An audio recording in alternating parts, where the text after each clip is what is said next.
Les causes de la baisse de la qualité du sperme sont dissimulées. Le 22 mai 2019, la radio et la télévision suisse SRF1 a parlé de la mauvaise qualité du sperme des hommes suisses, en précisant que ce constat ne concerne pas uniquement la Suisse.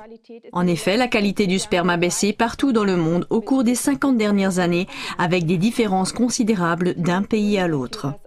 Les causes de cette baisse de la fertilité ne seraient pas claires et la science n'aurait aucune explication pour ce phénomène. Les causes citées couramment sont tabac, alcool, perturbateurs endocriniens, stress, ainsi que différents produits de bien-être et des biens de consommation. D'un côté, l'émission de SRF fait naître l'impression que plusieurs facteurs pourraient être impliqués sans que l'un d'entre eux ne soit rendu responsable. Elle donne à penser que la science reste dans le flou en ce qui concerne les causes de ce recul de la qualité du sperme. Mais la réalité est bien loin de ça, comme nous allons le voir. De l'autre côté, elle omet totalement de mentionner une cause majeure qui existe depuis 20 ans. Les résultats d'études sur la pollution électromagnétique mettent en garde depuis des décennies contre les dangers de cette pollution. Si l'on examine de plus près les effets de cette dernière, il ressort clairement que le rayonnement des téléphones sans fil et de la téléphonie mobile influence négativement sur la production et la qualité du sperme. Tout d'abord, la diminution notable du nombre de spermatozoïdes en seulement 38 ans nous fait prendre conscience des faits suivants. Premièrement, les chercheurs ont calculé que le nombre moyen de spermatozoïdes par millilitre chez les hommes occidentaux a chuté de 1,4% par an entre 1973 et 2011. Deuxièmement, le nombre total de spermatozoïdes par éjaculation chez les hommes européens est inférieur à 59,3% à celui du début des années 1970. En outre, la base de données de référence de l'OMS contient une soixantaine d'études qui, depuis 2009, ont mis en évidence les principales conséquences suivantes causées par la téléphonie mobile, entre autres. Modification et rupture dans la chaîne de l'ADN, réduction du nombre et de la qualité de spermatozoïdes, diminution de la mobilité des spermatozoïdes, tête de spermatozoïdes endommagée, teneur réduite en testostérone. Mais bien avant l'époque de la téléphonie mobile, les gens étaient bien conscients de l'effet des micro-ondes sur la qualité du sperme. En voici deux exemples. Premièrement, en juin 2000 à Salzbourg, à l'occasion de la conférence internationale localisation d'antennes de téléphonie mobile dans les zones résidentielles, le professeur Huang Qiang de l'université Zhejiang en Chine a expliqué.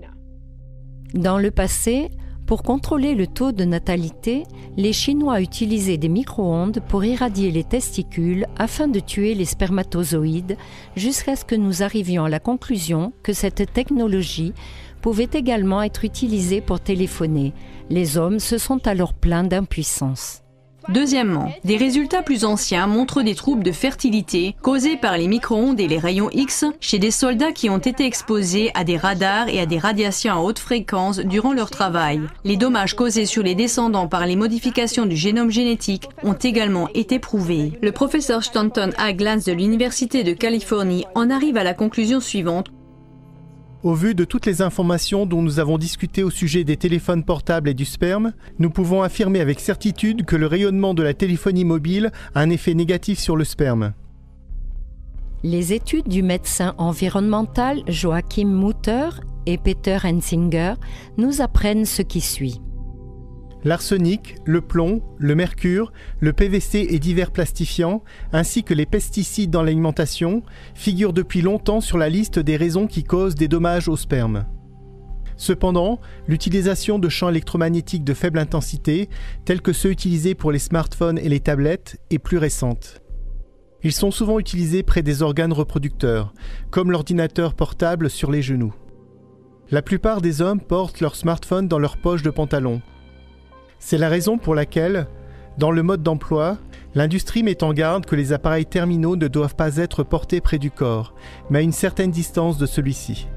L'exposition physique au rayonnement et ses risques augmentent en raison de la numérisation et de l'expansion du Wi-Fi dans les maternelles et les écoles, de l'Internet des objets, de la numérisation des voitures et de l'omniprésence des points d'accès au Wi-Fi. La numérisation par ondes radio via la 5G touche tous les êtres vivants, et même les installations médicales sont censées l'utiliser.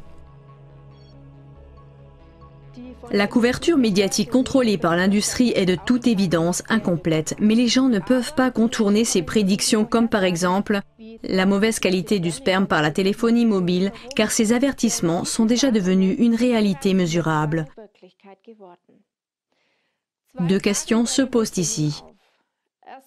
Premièrement, la dissimulation des causes fait-elle partie d'un plan? Et deuxièmement, pourquoi exclut-on délibérément les résultats d'un si grand nombre d'études montrant que la téléphonie mobile pourrait en fait être la cause principale de la réduction de la fécondité? La prise de conscience et un talent de perspicacité débouchent sur ce qui suit.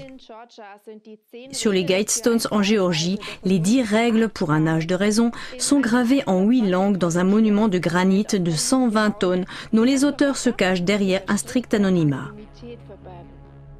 2 de ces règles s'imposent formellement comme la réponse à nos 2 questions. Maintenir la population mondiale en dessous de 500 millions d'êtres humains en équilibre perpétuel avec la nature. Gérer la reproduction de manière raisonnable en améliorant la forme physique et la diversité. Dans l'émission Les Georgia Guidestones de CLA TV, des célébrités expliquent comment on pourrait arriver à une réduction de la population. Mais un autre passage des textes des Guidestones montre aussi que la reproduction ne peut plus être exclusivement une affaire personnelle. Équilibrer les droits personnels et les devoirs sociaux. La boucle est bouclée. Le brouillard se dissipe lorsqu'il s'agit de savoir pourquoi nous sommes apparemment conduits sur la mauvaise voie. L'être humain individuel se laisse dicter par la société comment il peut en faire partie. L'utilisation intensive des téléphones portables est un facteur essentiel à cet égard.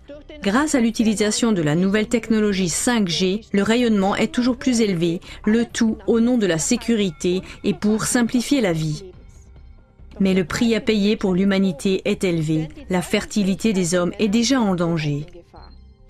La banalisation des dangers de la téléphonie mobile pourrait donc avoir 2 objectifs. La mise en œuvre de la réduction de la population gravée dans la pierre sera ainsi encouragée et la cupidité économique de certains sera satisfaite. Et qu'en est-il du peuple ?